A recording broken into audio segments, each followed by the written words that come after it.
பிரபல பத்திரிகையாளரான நக்கீரன் கோபாலிடம் ஒரு நேர்காணலில் நெறியாளர் விஜய் அவர்கள் சினிமாவை விட்டுவிட்டு இப்போ அரசியலுக்குள்ள வந்திருக்காரு, அவருடைய அரசியல் பயணம் எப்படி இருக்கும் என்று கேட்டபோது அவர் ரொம்ப துணிச்சலாதான் அரசியலுக்குள்ள வந்திருக்காரு.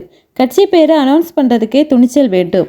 ஆனால் 2024 போட்டியிடாமல் 2026 தான் போட்டியிடுவேன் என்று கூறியதில் என்ன சூழ்ச்சமம் இருக்கும் என்று எனக்கு தெரியவில்லை என்று கூறினார்.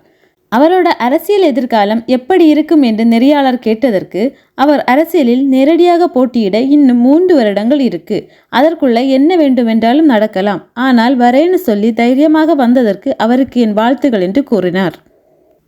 அடுத்ததாக, விஜய் அரசியலுக்குள்ள வந்ததால ஓட்டுகள் பிரியும், இதனால பெரிய கட்சிகளுக்கு ஏதாவது பாதிப்புகள் இருக்கா என்று கேட்டதற்கு அவர், 2 பெரிய கட்சிகள் இருக்கு, திராவிட கட்சிகளை மீறி வருவது ரொம்பவே கஷ்டம், அவர் ஆரம்பித்ததுக்கு அப்புறம் தான் எதையுமே சொல்ல முடியும், இப்பவே கணிக்க முடியாது, தமிழகம் என்பது திராவிட கட்சிகள் ஆண்டு கொண்டிருப்பது, அதனால அவர் வந்ததுக்கு அப்புறம் தான் எதையுமே சொல்ல முடியும் என்றார்.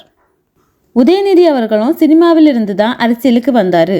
உதயநிதி முதல்ல ப்ரொடியூஸ் பண்ண படமே விஜயோட படம் தான்.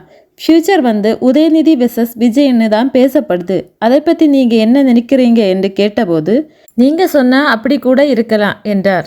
அடுத்ததாக, விஜய் அவர்கள் இனி நிறைய அரசியல் சம்பந்தமான பத்திரிகையாளர்களை சந்திக்க வேண்டி வருமே, அதை எப்படி அவர் எதிர்கொள்ளப் போகிறார் என்று கேட்டதற்கு, விஜய் தம்பி நன்றாக முடிவு பண்ணி தான் அரசியலுக்கு வந்திருக்கிறார், அப்போ இதையெல்லாம் பற்றி யோசிச்சிருக்க மாட்டாரா, அவர் ரொம்ப தெளிவாக தான் இருக்காரு என்று கூறியிருக்கிறார்.